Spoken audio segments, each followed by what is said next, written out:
My name is Anagha. I'm part of the data science discovery team. In this video today, we will be doing a question on polling and sampling examples. So let's go ahead and get started.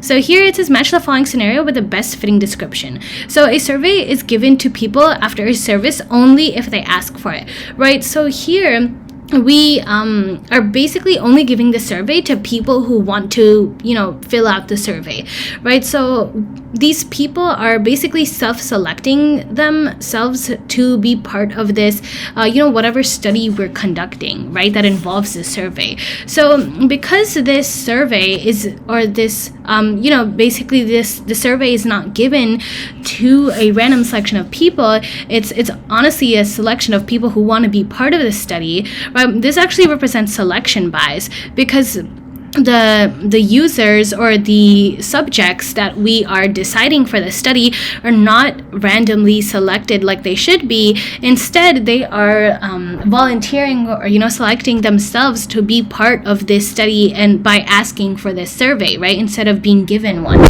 So this is an example, basically selection bias, right? It's not proper randomization essentially.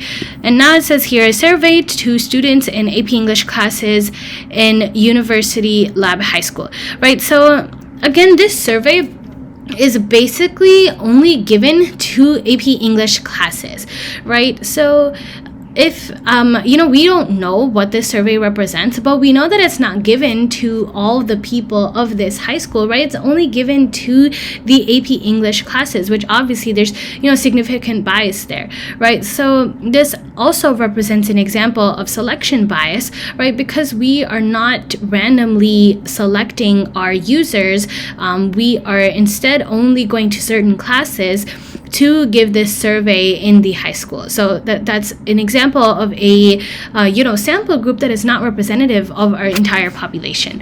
And then here, a sample is chosen randomly from the population, right? So we're sending out a survey asking for someone's religion, right? So first of all, let's see if this represents non-response bias. Non-response bias is basically when people choose not to respond, right? So this isn't really representative, right? This is a survey, so I don't think non-response bias is the best description. Selection bias is when you're not, randomly selecting a sample from the population to be part of your study, right? Here, it doesn't really say anything about choosing only a specific subset, so I wouldn't say selection bias is the best result or the best answer either.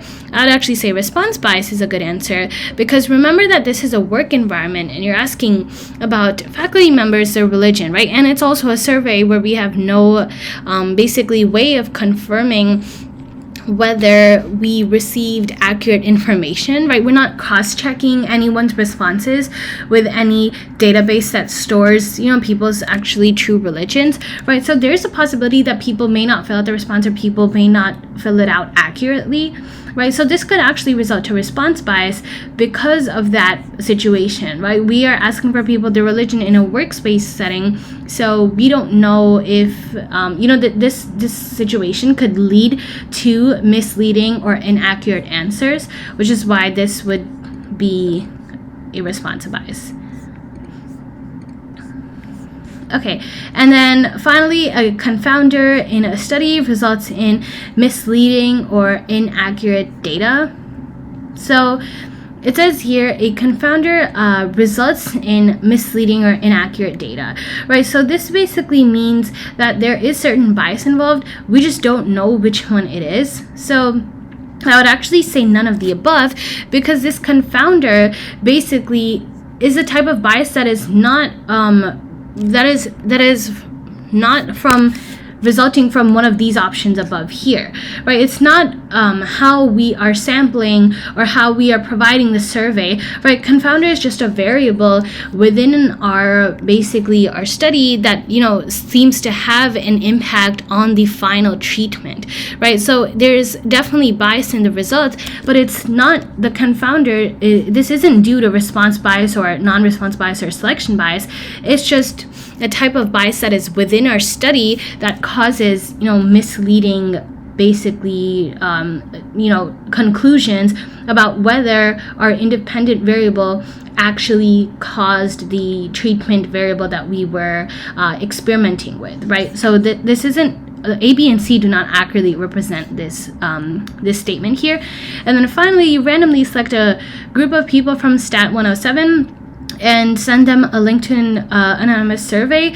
When you check the results, you see that not everyone filled it out, right? So obviously some people are not responding to this survey, and we know that we gave it out to everyone, right? So this would actually be an example of non-response bias because people have decided to not even respond to this survey, right? Even though they received it, non-response bias is basically when not everyone responds, right? So it's pretty clear.